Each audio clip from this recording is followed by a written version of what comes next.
Fuck it. Well, then that cut. There's a cut. We don't have to continue that. Okay, wait a second. So Warren, I think Warren. Here's my thing about Warren. I think because she failed because she waffled. She was weak. Well, obviously, but I thought the whole point of her was to stay in, spoil it for Bernie, get a VP pick. Maybe that could be the conspiracy. And you know what? That was my belief because she never went after Biden. Yeah. And right now she won't endorse anybody. So I think but she didn't endorse anybody last time. You think fucking Bernie should? Well, she did endorse Clinton eventually, but she but after she likes to sit back and wait. Mm-hmm. She's just not. I think that Bernie would be willing to go to her, but his VP pick is so vital because of his age. I keep people worried. Thinking that you need to pick a centrist, and I'm like, but that his whole point is not backing down on anything. So like the whole idea of him picking a centrist to unify the party. Yeah. I also don't think he believes that anyone that's going to make a difference to the establishment. Yeah. First, it wouldn't make a difference. They're also, not budging. What happens if he does get stuff accomplished and then dies, and then you have a centrist who immediately starts dismantling everything he just did? Yeah, he needs somebody like Nina Turner. I think he's already promised that seat to somebody like Nina Turner, and just somebody to the left. And Warren lost because she ran as a progressive. When she realized that wasn't going to get her anywhere, she tried to move to the right and started playing woke. And by the way, this has nothing to do with her being a woman.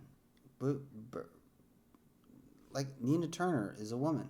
These are women. Tulsi Gabbard is a woman. She'd be an amazing VP. She probably would be. Maybe she would be. Well, I think just because. But if they agree, no, because she stands by her convictions. But like you got to figure out what her convictions are, though. But I think for her, she just has a different political strategy. She's more of an attack type of Bernie is way too nice, and he needs an attack dog. Her poll numbers are negative, though. But I guess it won't really matter. But the thing is there's a phrase called wrong and strong. Like, even if I disagree with this person, I admire their integrity. Mm-hmm. And she lacks integrity.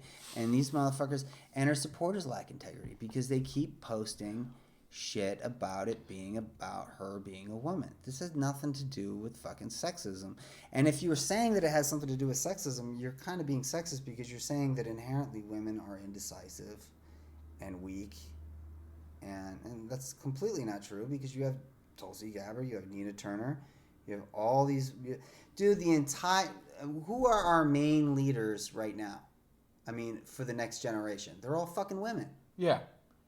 What the fuck are they talking about? Like AOC. AOC is a fucking woman. She's the fourth biggest in terms of contributions. No, she's number one. Really? She's the number one fundraiser in the Democratic Party.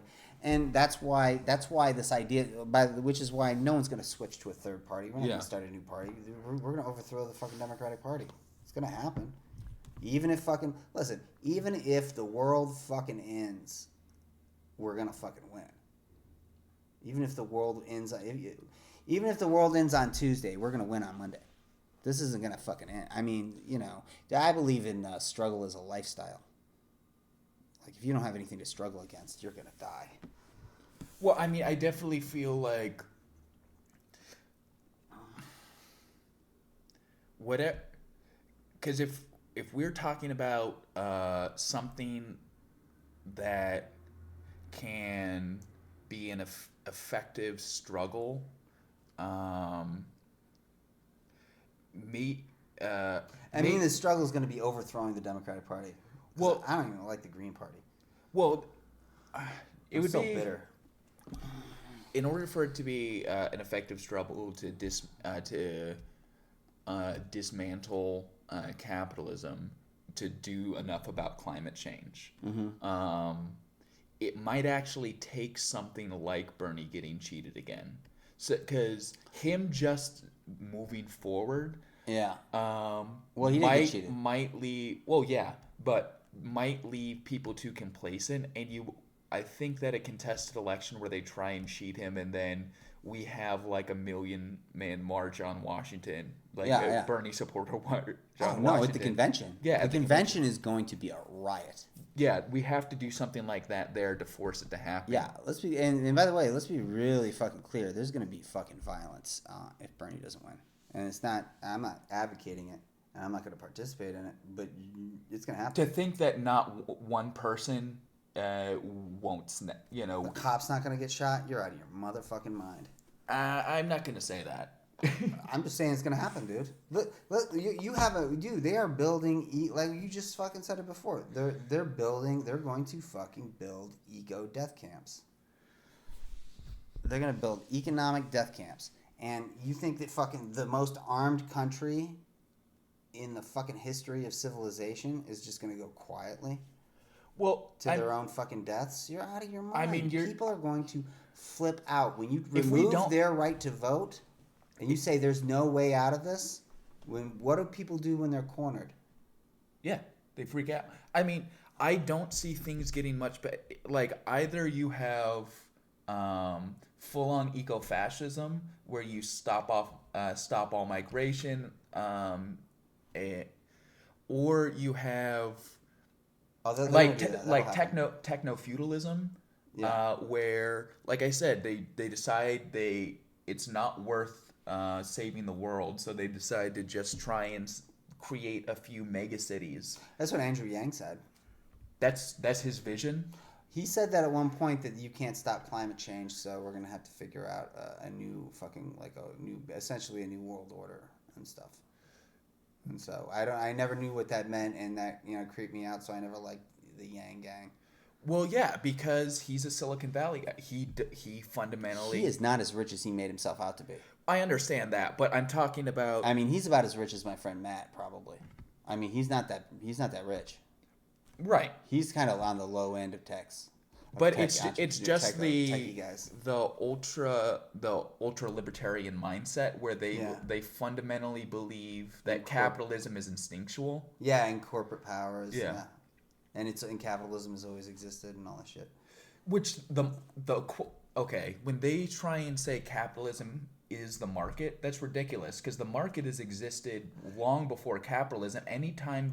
If there's a barter system, that's a market. That's not capitalism. That's not capitalism. Is they want to try to say they want to try to say bartering and trading is fucking capitalism. Capitalism is the exploitation of labor, or in the case of oil companies, the exploitation of the planet. And if anything, capitalism creates distortions within the market, because as an employer, you end up making the surplus value of all of your workers, so you have more money and therefore more influence over the market. So if you want to say that it's free, the more decentralized a market is, the freer it is. Fuck. I wonder if there's something else we can talk about other than fucking politics. Sorry. No, it's fine. It's fine. That's what's on my mind anyways. That's you think how soon before how soon into the debate with Bernie do you think Biden will stutter? Stutter? Stutter. He'll go, popcorn. Record players, man. Do you think they'll ever... Because I think that they won't push back against anything. The moderators won't push back to Biden on anything, because that'll force him to think on his feet, and then... Bernie's going to do it. Bernie's not going to let him slide. But he has been so accommodating as far as he has been, and I think that Bernie's going to try to find a fine line between not being a fucking scumbag about it and showing the world that Biden is not fit to run. And all he really has to do... he'll avoid the... he's just going to hit him on policies and hit him on policies and hit him on policies. And he's going to, you did this, you did that, you did this, you did that. Crime bill, all that fucking shit. Social Security, he's gonna go boom, boom, boom, and then fucking. The fact that he was further to the right on the war on drugs than Reagan is insane. Biden is going to get flustered, confused, and he's going to fucking actually call Bernie like Ronald Reagan. And it's gonna be fun. And they're not gonna be. And the mainstream media's been trying to cover it up, but they're not gonna be able to cover it up. They haven't been able to cover it up this far. They're not gonna be able to cover it up this time because it's just gonna be him and fucking Bernie, and the entire his poll numbers are going to fucking drop. And I think and I'm hoping that there is going to be a mass demand for Biden to drop out of the race. Because it's going to fucking look dangerous. Because people are going to... I don't think people realized how far gone he is. And by the way, if Joe Biden were under my care... Will they just have someone new try and jump in and run against Bernie? Because if he drops... they're going to give up. They'll either give up or they won't. Or they will literally sell their country out. And by the way, that will destroy the Democratic Party. I understand. But what I don't understand is... As we know it. They don't have... Bernie doesn't have enough Justice Democrats in Congress to push through his. Doesn't matter. And I'm not. This is not my idea, by the way. I'm not a political. I'm gonna say something real quick, but why would they destroy the Democratic Party in order to stop him when it would be so much easier for them to let him get elected than just stop him in Congress from getting his policy? Their money flow is gonna fucking stop. They're gonna lose power. Okay. This is about retaining power. This is not about anything other than retaining power. Now, if you for the consultant class, you mean? Yeah, and the Hillary Clintons of the world. Yeah, that's going to they're going to lose power. That's what they're afraid of. And I don't know if Bernie should. I mean, maybe Bernie should do something to assure some of those people you're going to be fine. It's okay. I know you're sociopaths, but you'll be okay. But as far as like getting agendas passed, Biden's not going to get anything worthwhile passed. Anything he does get passed is going to be is just going to make things worse. He's not even trying to say he'll get something passed. He has no intentions of getting anything passed and changing anything. But here's the thing. He's made broad allusions to a possible public option, but he's never said like he'll push for it hard. This is not my idea. This is Sam Cedars' idea. The rise of Trump is due in large part to the fact that the Obamas and the Bidens of the world and the Clintons of the world compromised with Republicans so much to the point where the average voter can't distinguish between Democrats and Republicans. With Bernie Sanders in there, the distinction is very obvious, and that's going to affect Senate elections and congressional elections. Because if you sit there and say, Bernie goes, I'm going to increase minimum wage, they stop me.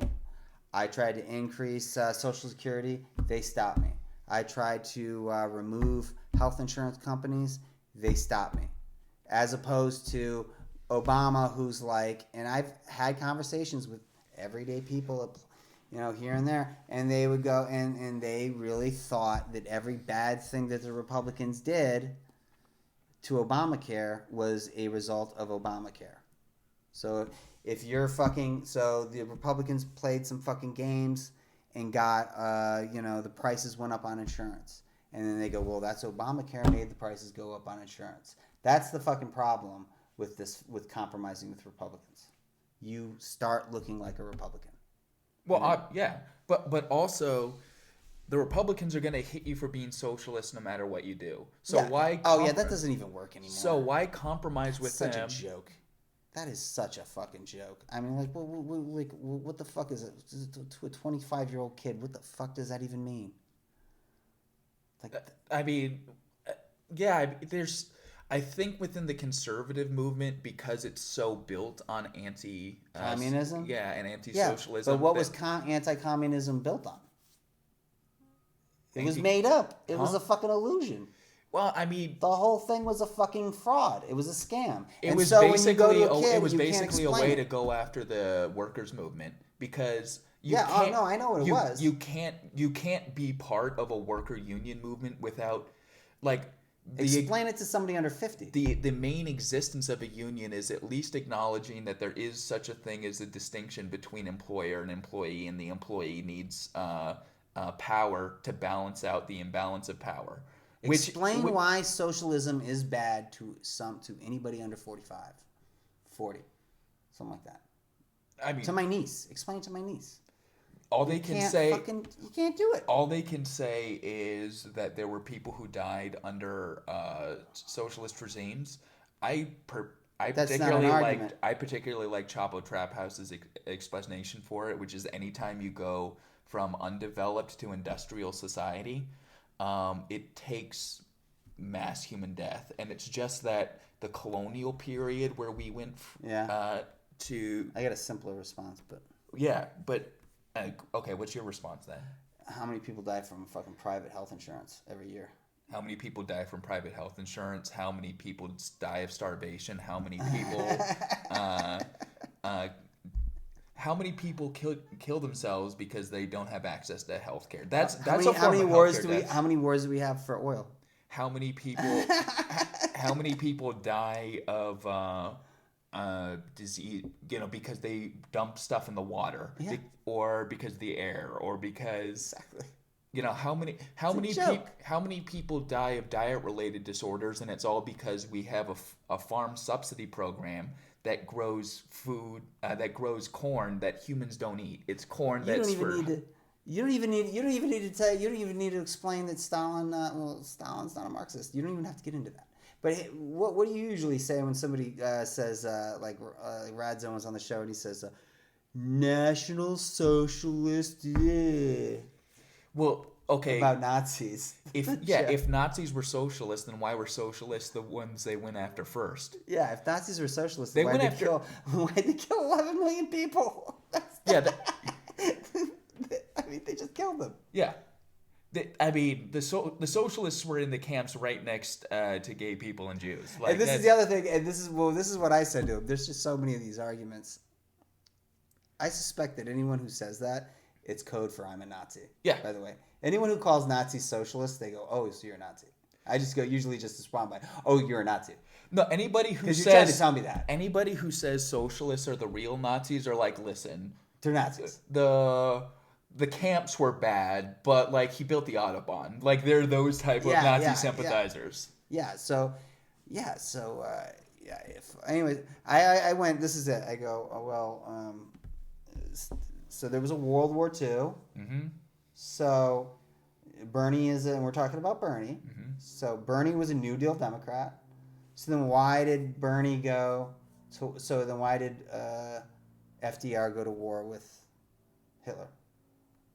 Like, wouldn't they be on the same side? Well, and then why did Stalin go to war with? Yeah. So then because Hitler broke the pact. Yeah, and then he goes, well, then he said something about, I don't know, he said something. He didn't have an argument for FDR, and he just had an argument for Stalin. And then I go, so then really, it's not really about economics that they're going to war for. So in killing 11 million Jews and authoritarianism, that doesn't really have anything to do with an economic system. Stalin forcing every family to write him a birthday card did not really have anything to do with the public healthcare system. Like, those two things are not fucking related. No, yeah, I mean, the idea.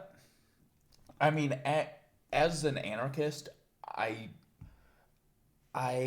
am uncomfortable with big government generally, but I do admit that the government taking care of these services is a better option than the market. I'm a little bit of an anarchist too, but but until it comes to Las Vegas fucking driving, in which case, follow the fucking laws, man. Well, okay, anarchist not as in there's no laws. I know. There's everybody participates in deciding what the laws are. Oh, I like the Noam Chomsky definition, where is you evaluate every institution and every fucking rule to see if it's necessary. I do that every fucking day. We did that at the doctor's office, motherfuckers. I evaluated their rule that says that I need a fucking escort and a driver after a propofol anesthesia, and I evaluated it, and I decided that rule is bullshit. He drives better than me, and I was sober. But that's my fault because I was talking to you. Okay. Yeah. You should not. Here's you driving. You're me talking. Oh yeah. Imagine if you would have been in the back seat. Oh yeah. That's fucking good. But yeah, I like the you question every single institution and you figure out whether or not it's providing value. Yeah. To society as a whole. It's a very simple rule. I went through everything I needed to know I learned in kindergarten, and I posted it on Facebook, and I wrote Bernie Sanders' platform. And it's like, be nice to other people, share, shit like that. Everything you ever needed to know, you learned in kindergarten. Take a nap. Okay. Work a little, play a little. How do you think that the left can begin to move away from... And when I say identity politics, I don't mean that you can't talk about how your unique experience presents a different perspective, different challenges, whatever. That's obviously why identity politics is necessary. But I'm talking about the perversion of it within... I think this primary killed that. You do think so? Yes. For good? I think so. Yeah, I think it's done.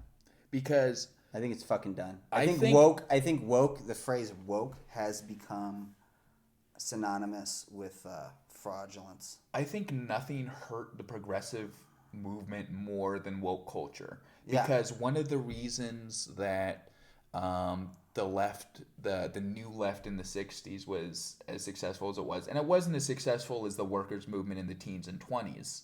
But that's because so much of it got caught up in the drug culture, so it was able to be criminalized easier. Yeah. But one of the reasons why it was so successful is because it was the coexistence of culture, party culture, and political culture. Yeah. So... who wants to go to a party with somebody who's critiquing everything you say? So this idea... I don't think it could survive. I don't think it could survive anyways. It's like the Emma Goldman quote, I don't want to be part of a revolution, I can't dance. It's like people don't want to be part of something if you're... Yeah, if you're not fun. If you're fucking not, if you don't have a sense of humor. That's the fucking problem. There was somebody who's a little woke, kind of sexy, but she's a poet, and she's like a deaf poetry jam poet on Facebook, and she posted a thing about Kids in the Hall, where she was like the Kids in the Hall reunion, and she's like, I see these guys in dresses, and she's like, in 2020, this is still funny, and I'm like... Yeah, that type of stuff. And she got, corrected, really fast. Yeah. By, a pile of fucking people. And, I just think that sort of stuff is just going to be marginalized and viewed as just... First of all, can we admit that there's something different from people in drag than people who obviously aren't drag queens dressing in drag for the sake of comedy? And then somebody, I know. And then somebody chimed in, well, they wouldn't have to dress like women if they had women in their troupe. And then you're like, oh, God. Oh, Jesus fucking Christ. So wait a second. They got to get a fucking time machine, go back in time to high school, and then make friends with girls? Guys, if you're saying, maybe you should talk about a general, a larger issue. I think you're talking about a larger issue that doesn't really have anything to do with the Kids in the Hall. But it's just one of those things where you can just point something out to prove that, I'm aware of this thing. Yeah. No, yeah, that's virtue signaling. I think that shit's just done. I think it's over. I think that people's problems are so much bigger than that it just sounds like rich people fucking complain, which is what I always thought it was. Rich people trying to impress each other with their fucking insider lingo. Well, I looked at that as the peak of white feminism, where it's white women who think that feminism means that they're being oppressed because they didn't get a promotion at the media company they work at, not general level of economic oppression the vast majority of us go through. Yeah. And it's like, not that that's not terrible and we don't need to solve that issue, but it's this myopic focus that feminism means what it means to me, as opposed to anything that hurts women, including the economic system itself, is a feminist issue. So not challenging the economic order is going against feminism.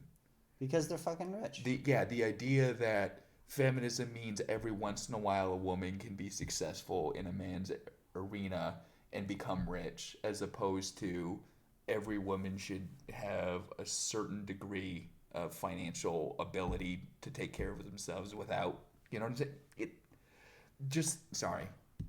We can delete this because I'm stumbling and it feels like I'm mansplaining feminism. But every time I hear people who talk about it without the economic component, I'm like, isn't it feminism to stop wars because you're killing women and children? Or even if you're not killing women and children, you're killing some 16-year-old kid who, because they're in a certain area of town, you think they might potentially be ISIS. So listen, isn't it feminism to give women enough access, like hot chicks, enough access to fucking money so that they're only having anal sex on camera if they want to? Because that's frankly the only stuff I want to jerk off to. Yeah.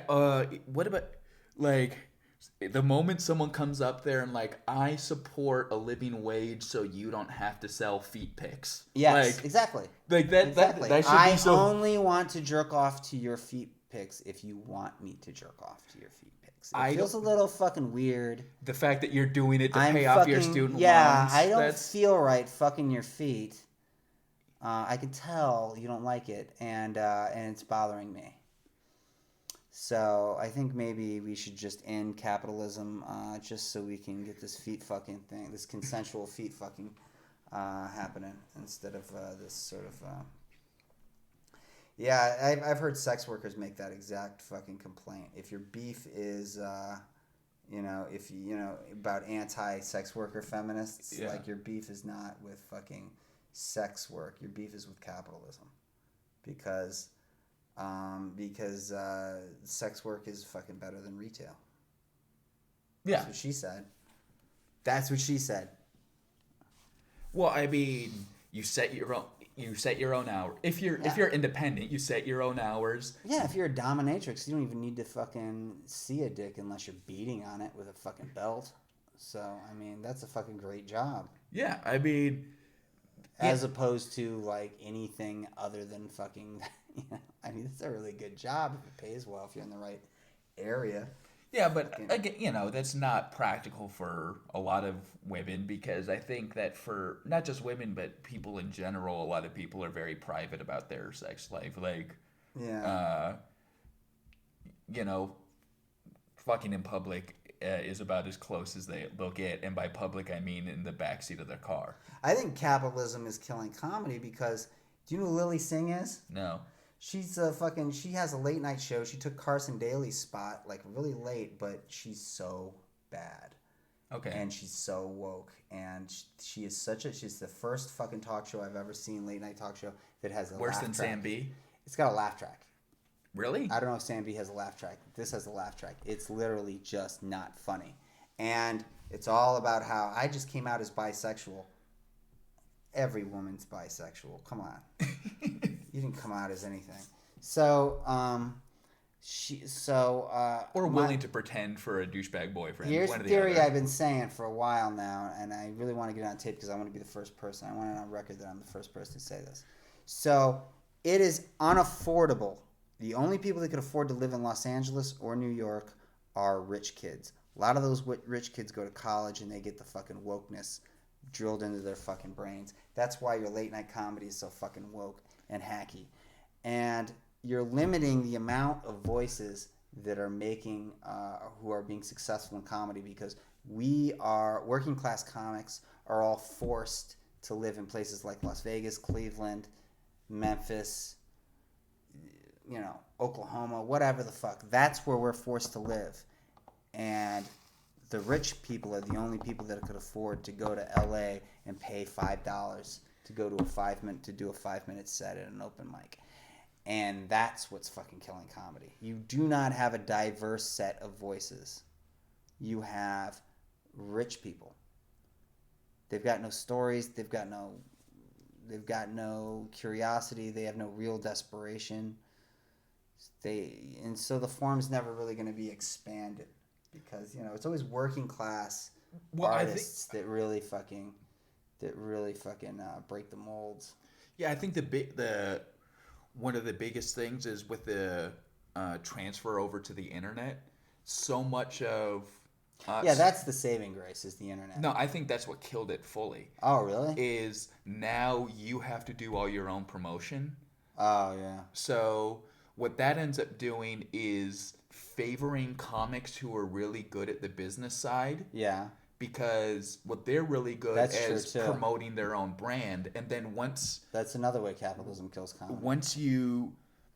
Once you reach a certain level of visibility based on how much you put into building your own brand, then the entertainment companies will come to you. So basically, they're only going to people who are successful at building their own small little empire and then giving them the exposure to make it bigger.